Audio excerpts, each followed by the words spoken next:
જય શ્રી કૃષ્ણ, જય માતાજી. કેમ છો બધા? તો જો આજે અમે આવી ગયા છે કચ્છ જિલ્લાના માંડવી ગામમાં. તો અને ત્યાં આવેલું છે વિજય વિલાસ મહેલ. તો અમે ત્યાંની મુલાકાત લેવા આવ્યા છે. ત્યાંનું લોકેશન બહુ એટલે બહુ જ સરસ છે. તો હું તમને આજે બતાવું ત્યાંનું લોકેશન કેવું છે ને. પરિશ્રીબેન જો કેવા આવેલા જાય છે. પરિશ્રીબેન આમ જો તો હાય કરો તો કે બહુ મજા આવે છે કે તો. તો જો હવે આપણે મહેલની થોડાક નજીક જઈ રહ્યા છીએ. તો ત્યાંનું તમને લોકેશન બતાવું છું, તમે જોજો. બહુ એટલે બહુ જ સરસ છે અહીંનું લોકેશન. અહીંનું બધું જૂના જે હોય ને વસ્તુ એનું બધું લગાવેલું છે. ફોટોગ્રાફી છે એનું, પહેલાં વર્ષો જૂની બધી વસ્તુ હોય તેનું છે. જો આ રીતનું લોકેશન છે એનું, બહુ સરસ. ઠંડુ, એકદમ ઠંડુ વાતાવરણ છે. જો અભી ને અમારા હાર્દિકભાઈ ને પરિશ્રીબેન ને જો આયલા જાય છે. હાય કરો.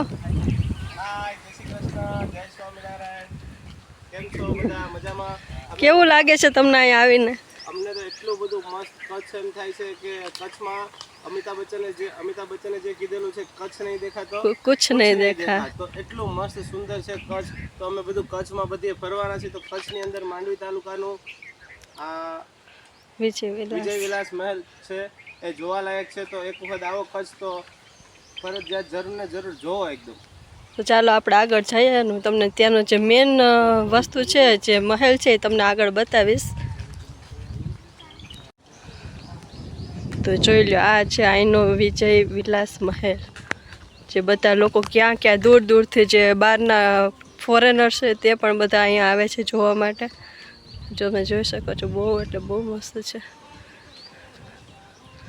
લોકેશન. એકદમ મસ્ત છે. ઠંડુ વાતાવરણ છે કે કારણ કે અહીંયા દરિયો આવેલો છે બાજુમાં, એટલે બહુ મસ્ત વાતાવરણ છે અહીંનું. જો પરિશ્રીબેન પણ ઊભી ગયા છે. પરી ગમે છે ને? બહુ મજા આવે છે.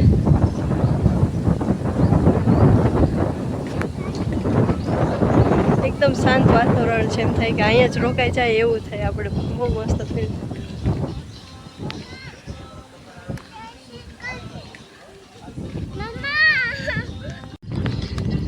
તો જે સેલ્ફીનું ઓલું જે આવે છે ને, બધા ચકેડી ફરે છે ને, આ રીતનું છે. જો તો અમે પણ આમાં ફોટોગ્રાફી વિડીયો શૂટિંગ કરાવેલ છે. તો જો આ છે જે વિજય વિલાસ જે નામ પડ્યું છે મહેલનું, તેનું સ્ટેચ્યુ છે. આ મહારાવ શ્રી વિજયરાજ ઓફ કચ્છ, આ તેનું સ્ટેચ્યુ છે, બનાવેલું છે અહીંયા. જો મહેલ બહુ સરસ છે.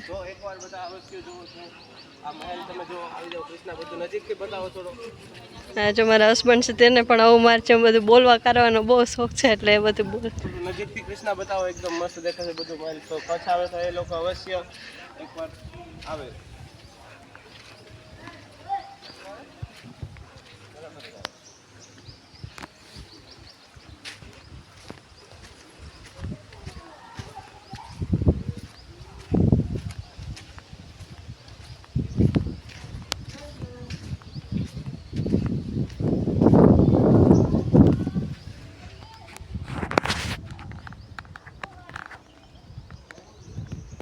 અહીંયાથી આખો મહેલ દેખાય છે.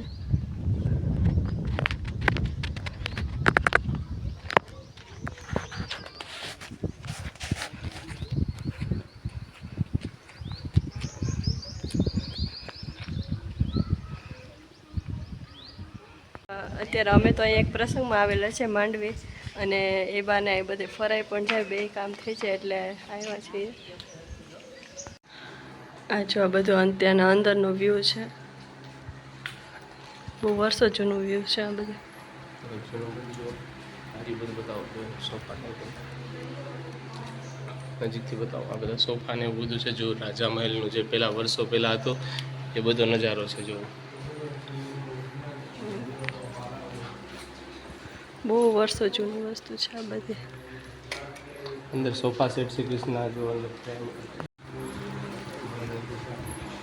તમે જોવો તો ખરા બધા જો કઈ રીતના પડદા ને બધું લગાવેલું છે. આમ પહેલાંનો આમ આપને એમ થાય છે કે નહીં ડાઇનિંગ ટેબલ બધું જૂની વસ્તુ છે. અમુક વસ્તુ હોય છે એટલે બતાવવા લાયક ન હોય તો એ પછી એ લોકો બધું બંધ રાખે. આ જો ટાઈગર ચિત્તો છે કે આ બધું પહેલાંનું છે જે આમ આપણે જોઈને જ આ ઓરિજિનલ છે. ઓરિજિનલ છે. ઓરિજિનલ ટાઈગરનું જે ઉપરનું જે બધું છે એ બધું ઓરિજિનલ છે. રિયલ ટાઈગર છે એમ પેલા. જો ડાઇનિંગ ટેબલ ને બધું પહેલાં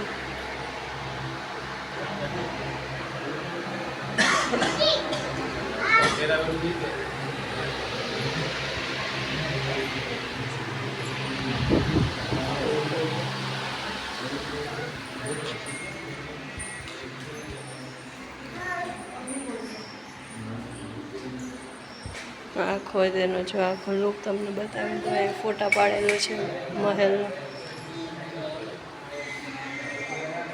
વર્ષો જૂના જે એના મેન છે તેના ફોટા છે બધા.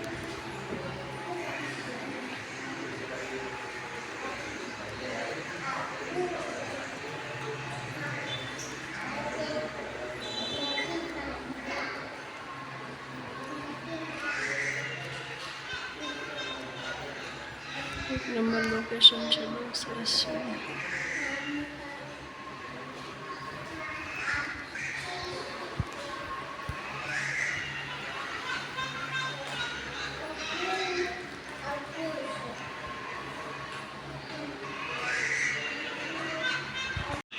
અહીંયા જો મોદીજી પણ આવેલા છે.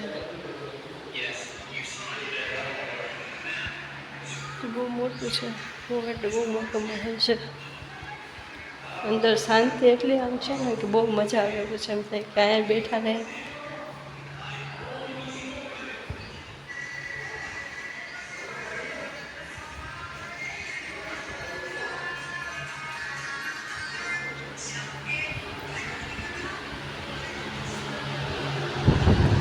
બેડરૂમ ને એવું બધું છે પહેલાંનું.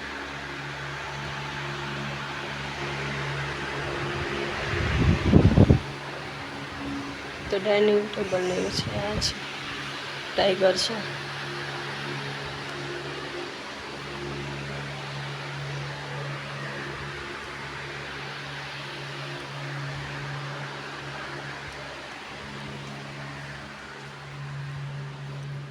આ બેઠક રૂમ છે લાગે છે. રાજા મહારાજા બેઠા.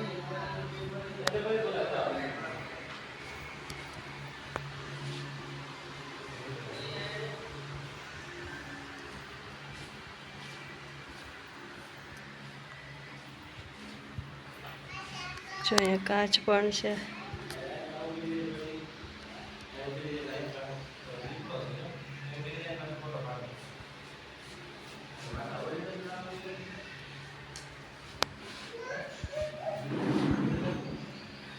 પછી અહીંયા જો ઘણા બધા પિક્ચરનું શૂટિંગ પણ કરવામાં આવેલું છે. આ જે આપણે પિક્ચર જોયેલું છે હમ દિલ દે ચુકે સનમનું, ત્યાં ઓલું ગીત આવે છે ત્યાંનો જો આ ફોટો છે ઐશ્વર્યા રાયનો ને આ બધા એ શૂટિંગ કરેલું એ બધા ફોટા છે.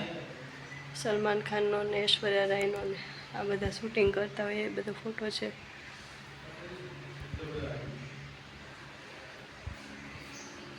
બધા ફોટોગ્રાફી કરાવતા હોય.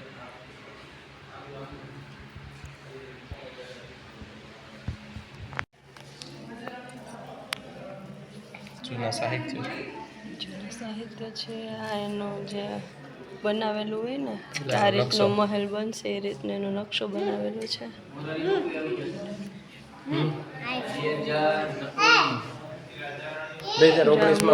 શ્રી મોરારી બાપુ પણ અહીંયા પધારેલા છે.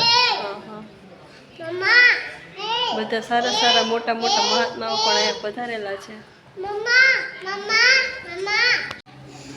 ચાલો જો હજી ઉપર પણ ઘણું બધું જોવાનું છે, આપણે ઉપર જઈએ. પરેશ્રીબેનને જો બધા ચડવા માંડ્યા છે ફટાફટ. આપણે આજે સાડી પહેરી છે ને તો બહુ મજા નથી આવતી આમ.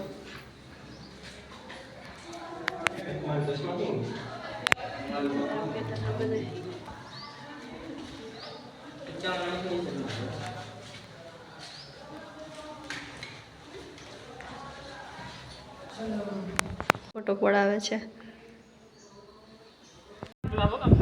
તો જો આ બધું છે ઉપરનું લોકેશન.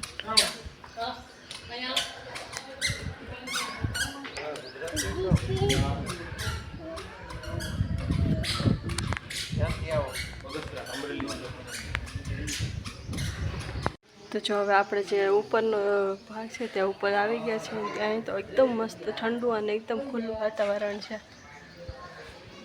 તડકો એટલો છે પણ આમ ઠંડુ બહુ છે, મજા આવે એવું છે. આપણે હાજી હાલમાં છે મહારાણી. હા, ક્યાં ગામ છે? ભુજમાં રહે. મેન પેલે ત્યાં ભુજમાં આ હવા ખાવાનું મેં આ લોકોને ભુજમાં ગરમી થાય તો અહીં ઉનાળામાં વેકેશન કાઢવામાં. અહીંયા કઈ રીતનો કયો ઇતિહાસ છે, શું ઇતિહાસ છે? ઇતિહાસ તો આમ લાંબો છે, સમય હોવો જોઈએ. આજે સમય કોઈને છે નહીં, સમયનો અભાવ છે. હા બરાબર છે. બધા માણસે ફોટા સિવાય કાંઈ વસ્તુ ગમતી નથી. આખો દિવસ ફોટો પાડવો છે. હા રાઈટ છે. તો આ પહેલાનો સમય અલગ હતો, આજનો સમય અલગ છે. હા कि कुछ हिंदी में गीत है, कुछ बदला नहीं है. चंदा न बदला, सूर्य ना बदला, ना बदला आसमान, इतना बदल गया इंसान. देख तेरे संसार की हालत क्या हो गई. આ જે આપણે મહેલ છે એના હજી તમે કહો છો અહીં રાણી, તો એ ક્યાં રાણીનો એનો ઇતિહાસ શું છે? ઉપર મહારાણીનું નામ છે પ્રીતિ દેવી. અત્યારે ભુજમાં નિવાસ કરે છે. ભુજમાં નિવાસ કરે છે. પછી ઠંડી હોય ત્યારે મુંબઈ જાય છે. મુંબઈ બરાબર છે. અહીંયા તો પછી આવે ડિસેમ્બરમાં કે અહીંયા બહુ ટ્રાફિક હોય છે, રણોત્સવ થાય છે. હા હમણાં જરાક ગરમી છે એટલે ઓછી ટ્રાફિક. ત્યારે મહારાણી અહીં પધારે છે. હા હા, એનું નામ છે પ્રીતિ દેવી જાડેજા. બરાબર, પ્રીતિ દેવી જાડેજા. દર વર્ષે જે આશાપુરા મધમાં જાય છે મંદિરમાં, બરાબર, ત્યાં મૂર્તિને આગળ પ્રાર્થના કરે છે, એક પગે ઊભા રહે છે. પછી માતાજી એને ફૂલ આપે, ઓટોમેટિક ઉપરથી ફૂલ પડે છે. વાહ ભાઈ વાહ. એટલે કોઈ પણ વનસ્પતિનો પાન પડે છે. સરસ. આજની તારીખમાં આ લોકોની પરંપરા છે. વાહ ભાઈ વાહ. આજનો ઇતિહાસ પણ એ હજી છે એમ. હા હા હા, સરસ. તમને મળ્યા, તમે એટલું જણાવ્યું એ બદલ જય માતાજી. હા, એટલા બધે અહીંયા થઈ ગયા. રાગમલજી એના ફાધર, એનું નામ હતું મદનસિંહ મારો. એની પાસે હજી તમે છો જ અહીંયા. હા, બાજુમાં જ ગામ છે. ગામનું નામ છે, અસલ નામ છે કષ્ટહરા. એમાંથી થોડોક અવગ્રસ્ત થઈ અને ખાટલા બની ગયો. સમજો? સમજી ગયા. હા, બાજુનું ગામ છે. અહીંયા આઈ સોનલનું મંદિર. હા, સોનલમાનું મંદિર છે. જ્યારે સમય મળે તો આવજો દર્શન કરવા. અમારે અહીંયા અમારા ડિસ્ટ્રિક્ટમાં પણ સોનલમાં મઢડા. હા, એનું જન્મસ્થાન મડડામાં છે. અહીંયા પછી એક સિંધી દુબઈમાં રહે છે, એને માતાજી કાંઈ સ્વપ્નમાં આવ્યા હતા એટલે કરોડોના ખર્ચે એ મંદિર બનાવી ગયા. વાહ ભાઈ વાહ, સરસ.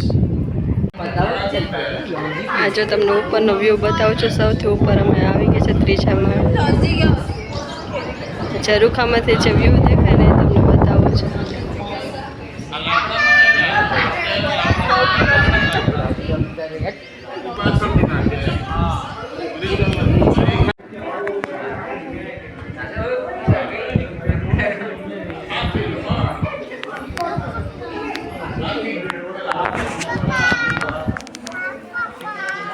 જો પાછળ દરિયો છે કે નદી છે દેખાય છે, દરિયો જ છે મારા ખ્યાલથી. તો મસ્ત લોકેશન છે. તમારે લોકોને જો ફરવા આવવું હોય તો આ બાજુ જરૂર ને જરૂરથી આવજો. બહુ મસ્ત લોકેશન છે.